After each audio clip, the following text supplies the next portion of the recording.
ng peking law firm, ng peking abogado para makapagbudol ng mga Pilipinong OFW ang kanyang mga viewers na ako daw ay mawawaran. Makagago, in your dreams, eto abangan mo. Yung mga ikinaso ko sa'yo, for resolution na yung 3 korte. Mabigat yun. Sigurado, paglabas ng warrant nun, iiyak ka sa kulungan kasi petition for bail ang kakalabasan mo. Uy, grabe naman, gusgusin. Sa 3 mo ko syudad kinasuhan? Di forum shopping yan. Anong petition to bail? Anong petition? Petitionin ko yung ulo mo eh. Ano yun? Nobel yung kinaso ni Culaong? Petition to bail ka dyan, ha? Baka mamaya niya may kawa mag-petition to bail, oh! Alam niyo, mga kahombre ko, huwag niyo hong kakalimutan na dito sa The Norman Mangusin Show,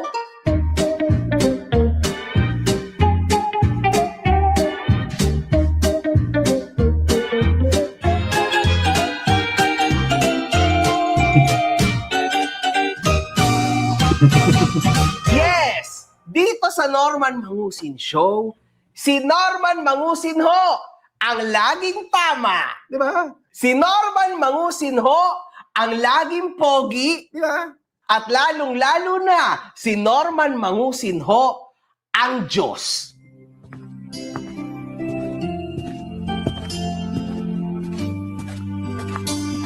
Ayan o, kita nyo, Pudgy News.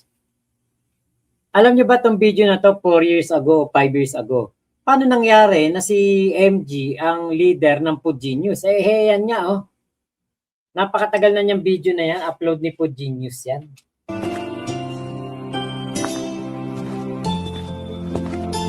Ang bago, ano? Mga kahombre ko. So, wala ka namang magagawa dito sa ating Norman Mangusin Show. Dahil ang ating bida, literal na bidang-bida. Kaso, mga kahombre ko, ang kabaligtaran ho dito, usually, ang ending ng mga bida, laging positibo. Dito, mga kahombre ko, for the first time sa whole wide world, mga kahombre ko, na ang bida natin, mahohoyo.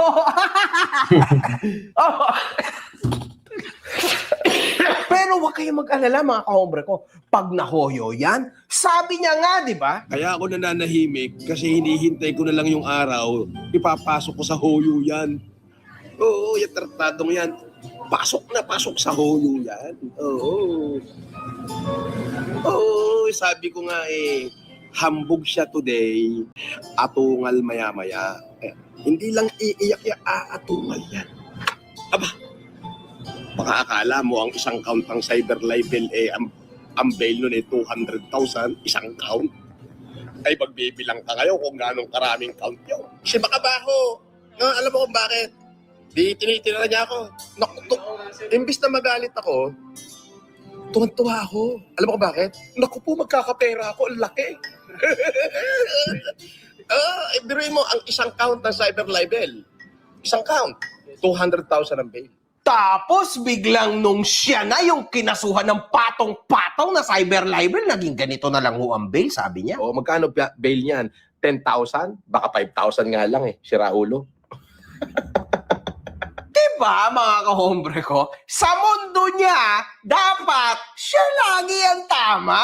Malamang, kwento niya yan. Masama ako dyan, malamang, di ba? Pero huwag kayong mag-alala, mga kahombre ko. Ang bida ho natin, makakalabas ho yan sa hoyo. Ang problema, after a while, pasok ho ulit yan sa hoyo kasi paulit-ulit ho yan hanggang sa dumating ang point na wala na siyang pang-bail. Ganun lang naman yan, mga kahombre ko. Ganyan lang naman ang life, di ba? Life is full of mysteries, mga kahombre ko. Parang yung pangalan niya. Nako, Norman Gusgusin, hindi pa nga tayo napunta sa part na yan. Be careful sa mga taong lumalapit sa tao na yan. At sinabi ni Gusgusin na, Yung pangako nila na warrant, anong petsa na?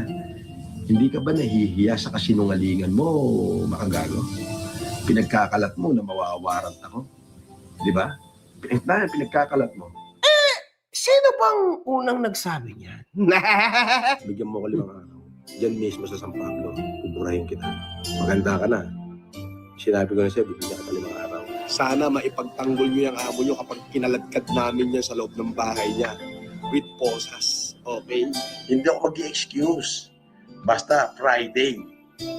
Friday ang damputan. Oo. Para Sabado-Linggo. O, di ba? Alam niyo na. Friday ang damputan. Para Sabado-Linggo, hoyo. O, di ba? So, in short, huwag ka masyadong magmadali, di ba?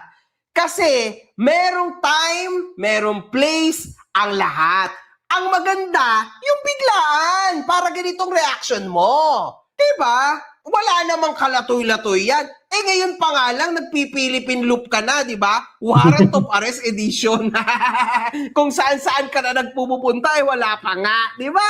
Alam mo, Norman Gusgusin, hindi mo talaga ginagamit ang kokote mo. Putragisan mo ba talaga nilagay ang utak mo sa ilong mo? Ganyan na lang kaliit ang utak mo siguro, no? Walang yaka. Sa tingin mo ba, Norman Gusgusin, ihahain ko na sa plato mo ang warrant of arrest? Eh di nakapaghanda ka. Diba? Gumamit ka naman ito. Biglaan mangyayari yan. Oo, malay mo habang naka-live ka. Di ba? Aba, hindi mo alam. Dahil narinig mo yan, malabo na ho nating makita yan nagla-live sa labas. Alam nyo naman yan. Paranoid yan, mga kahobre ko. Yung tipong kung sino-sino na lang si Pugenius para sa kanya. Ito ho ang sinabi niya na Pugenius daw kuno, mga kahombre ko, di ba? Mamaya natin titirahin yan. Kasi nga si MG ang pinakapinuno nila. Siya ang pinuno ng Pugenius Group, si MG. Oo, maraming admin yung pinaka-main account ng Pugenius, pero si Makagago ang pinuno nila. Tapos, mga kahombre ko, magtataka ka. Ito naman pala si Pugenius noon para sa kanya. Ya si Pugenius, 3 tao yan. Isa na dyan yung Yaman Balye ng Patay Gutom. Na pag nakita ko, alam mo na, igungudgud ko yung mukha. Malapit na.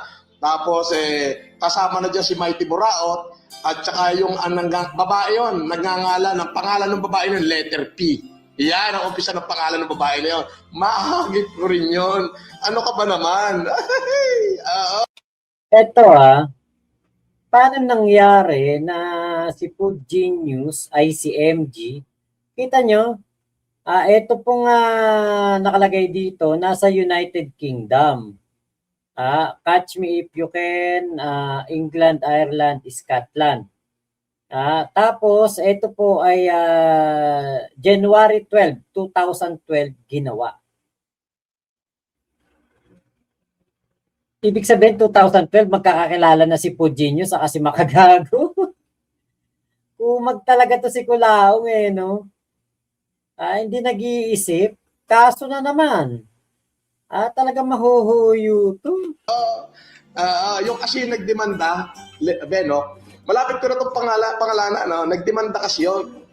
Nung nalaman ni Judge yung totoo, hindi sila nagpakita sa No appearance na. No appearance na, hindi na nagpakita sa korte kasi sasabit na sila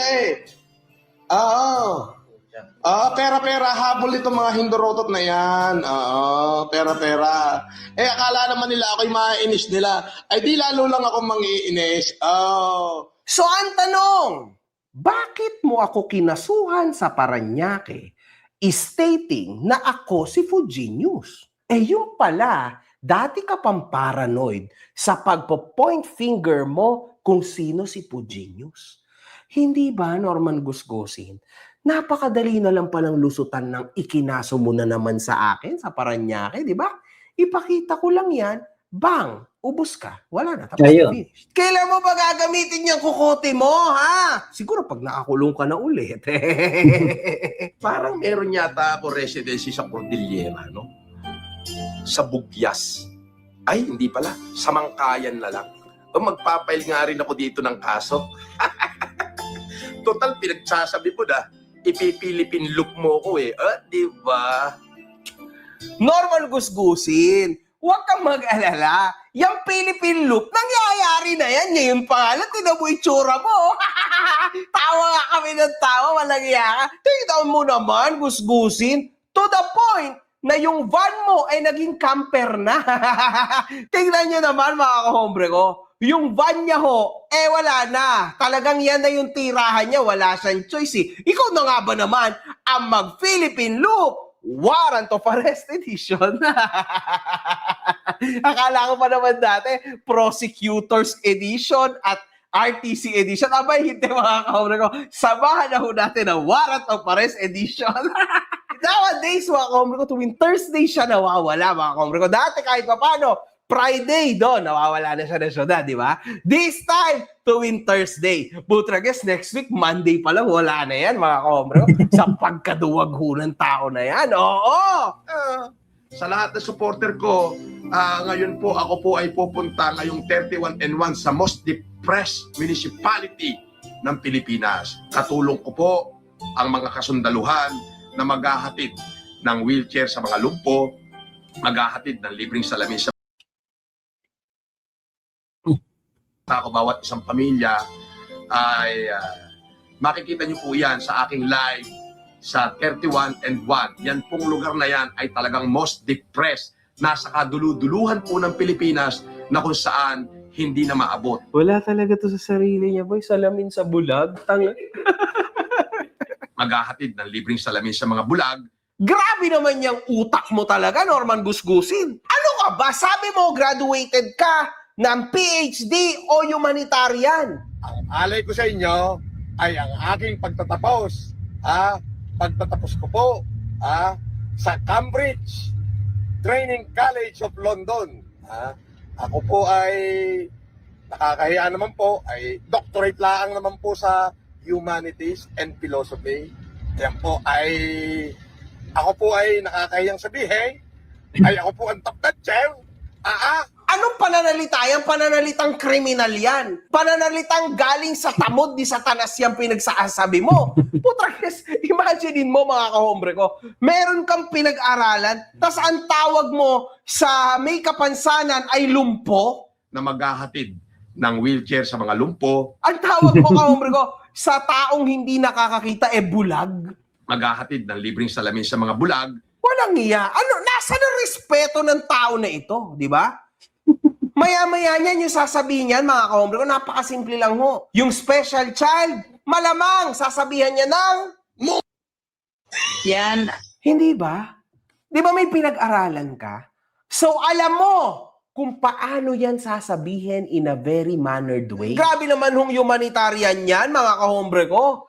Ano yan? Konting humanitarian with a lot of insulto? Huwag ka na mag-humanitarian. Kasi po siya, kung ako yung lumpo na sinasabihan yan, mga kahombre ko, putragis, ihambalas ko sa utak niyan yung wheelchair niya mumurahin. Minuto. Ragamit, Boss Epelem, salamat po sa binigay niyong wheelchair sa amin. Hindi po namin magamit dito. Nais ko po sanang lumpuhin kayo at ipalo sa inyo na magamit. Pwede. Halika, pakita. Dali natin niya sa Dali natin niya sa kasiguran. Dali. Halika na. Kala mo ka naman may tira. Wala ka naman tira. Kamote. Alam mo yon? Kasi unang-una sa lahat, ikinontent niya na ako. Sinabihan niya pa akong lumpo, di ba? Tapos pinagkakitaan niya pa ako. Hindi ba ho insulto yon, mga kahombre ko?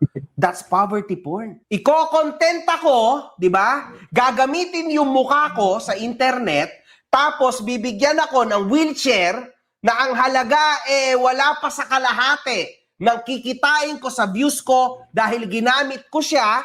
Tama, plus mga donasyon pa dahil mga naawang mga utu-utong OFW, tama. Ibibigay niya si wheelchair, sinabihan niyang, lumpo para sa iyo tong wheelchair. 'Di ba? Ganyan na salita mo, 'di ba? Ayun. Panalo ka.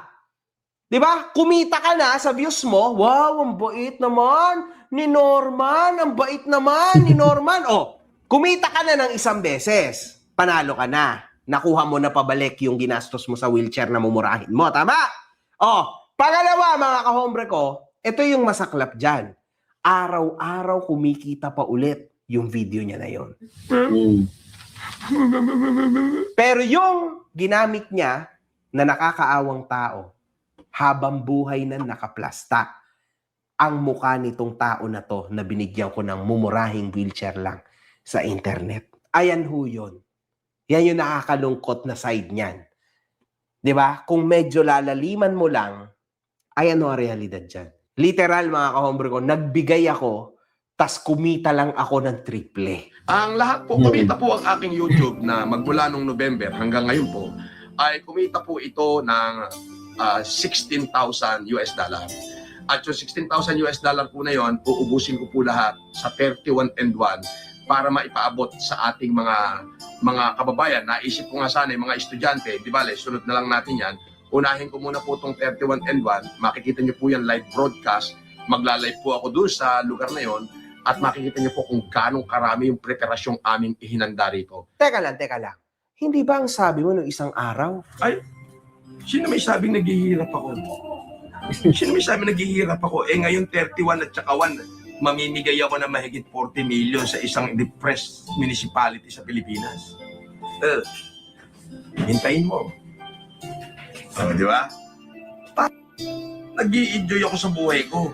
Dito ko lang ipinapakita na dito sa Norte, kahit saan ako pumunta, open ako. Inutil. Teka. Akala ko ba 30 to 40 million ang ipapamigay mo? Bakit naging 950,000 pesos na lang, ha? Saan napapunta yan? Kung meron mang mga nag-donate sa'yo, ha? Pero, mga kahombre ko, isa hong malaking kasinungalingan na naman to. Yung YouTube channel niya hindi ho yan kumita ng $16,000. No chance. Sa bunganga niya na ho nang galing! Back in the day, nung meron siyang 300,000 subs na YouTube channel, ang kinikita niya monthly ay... Biruin mo yung YouTube ko na FLM Comeback, 300,000 yung followers nun, kulang-kulang. At kumikita yun ng $4,000 monthly. Dinilit ko para ipasok kita sa hoyo o kidnap. 300 plus thousand subs pa yan, di ba? Tapos biglang sa sobrang kayabangan mo ngayon na yung YouTube channel mo, 30,000 plus subs pa lang, sasabi mo $16,000 ang kinita mo? Ay, nako, napakasinungaling mong talaga. Oo. Hindi mo ako maloloko kasi YouTuber ako. Ano ka ba? Abay, nagpakita rin ho. Ayan, yan yung sinasabi ko na hindi ako naniniwalang kumita ng $16,000 yan. Bakit? Ako nga YouTuber din ako Hindi ako maloloko ng ganyan. Yung pong mga mga live niya, walang kita yun. Alam ko yun, walang kita yun. Meron mang kita yun, pakulay lang. Pero mo bet 5 pesos na pakulay, $2. Paano kakikita ng 944,000 doon? Malabo yun. Okay, narinig ko rin kay Bungo yun. Piko naman, lakay, nakadapa na nga, hindi tatamaan pag sinampal. Kailangan sampigain para lalong maging tsampoy.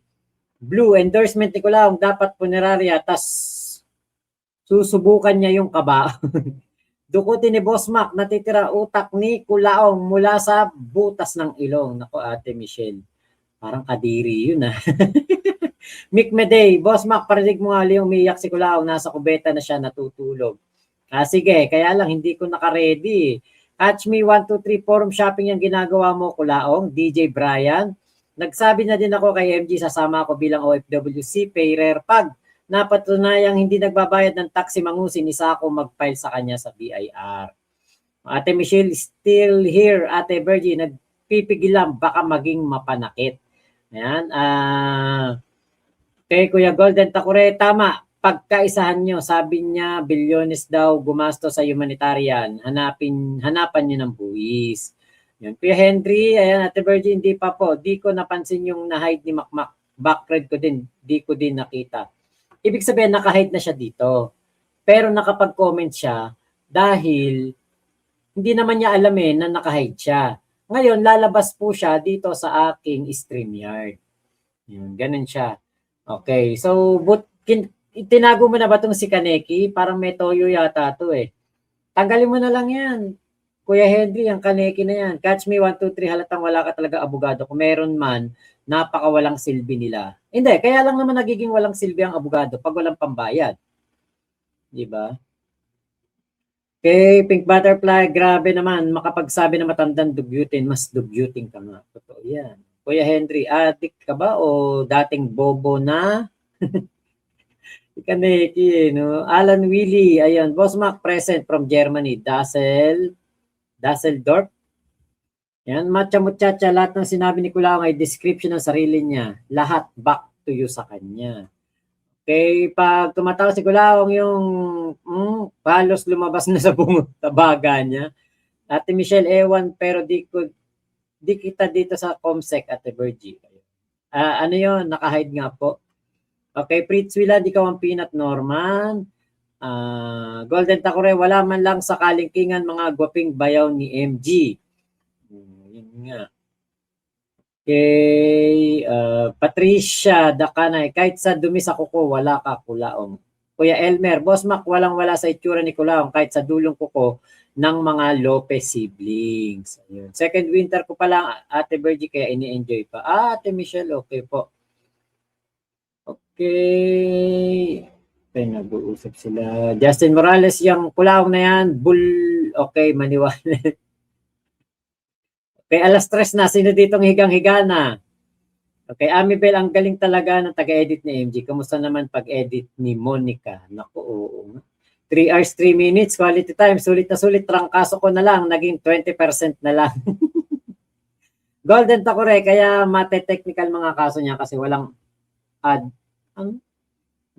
adobing ebidensya. Pero lang gawa-gawa.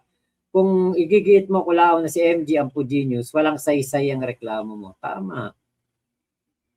Kakakulaong mo, Kuya Henry, lalayas din yung trangkaso mo. Baka mausog sa pagmumuka ni Kulaong. Hay pa, Kula, ikaw lang pala magpapababa ng trangkaso ko. Kanina giniginaw lang ako ngayon. Nanginginig na, Kuya Henry. Lang yan. Ate Michelle, parang convulsion na yan. Trangkaso mo kay Kulaong. O, tawan-tawa ako dito. Oo nga nagkatrangkaso kasi ako 2 araw, walang Kulaong. Tapos si Kulaong din makakatanggal. Pag wala na siyang live, malamang nasa Hoyo na siya. Yes, Ate Pink Butterfly. Ang masama niyan, naka-live si Kulaong, saka siya pinoposasan. Diba? Kuya Jaime Gonzalez, duwag talagang mga ilong nasahod ulan ni Kulaong. Okay, Kyle Juni, Boss Mac, parang anto ka na po. Hindi pa naman. Kuya Jaime Gonzalez, Kulaong na ilong nakatitig sa lupa na bingi si Kulaong sa sobrang duwag. Okay, Kuya Henry, may residency ka din sa cementerio. Okay, lamon na lamon si Norman, may garapat. Kuya Golden Takure, nang aangkin na nga ng rest house pero di makapag-house tour at magyabang-yabang. Oo nga eh. Okay, Pink Butterfly Kulaong, magbigay ka din ng sapatos sa mga... Pucha, pag yan ginawa ni Kulaong, ewan ko na lang. Okay, Kuya Henry, kantaan ulit natin si Kulaong. Itagtag mo. Malapit na pagtatapos niyan sa scam bridge, Ate Virgie. Ate Michelle, the most depressed scammer goes to the most depressed barangay. Fake Butterfly, baka ang bulag nakakakita pag magsuot ng salamin niya. Pwede. Okay, Golden Takure, Potex, di baling insulto, mabasa lang ang super chat. Ganun na siya kagipit. Tama. Like po tayo sa di nakaka-like dyan. Ayun. Dark Oasis, mahal naman ang wheelchair niya, 40 million. Okay, sige na, Norman, gusgusin, 5 days to go. Wait namin 40M.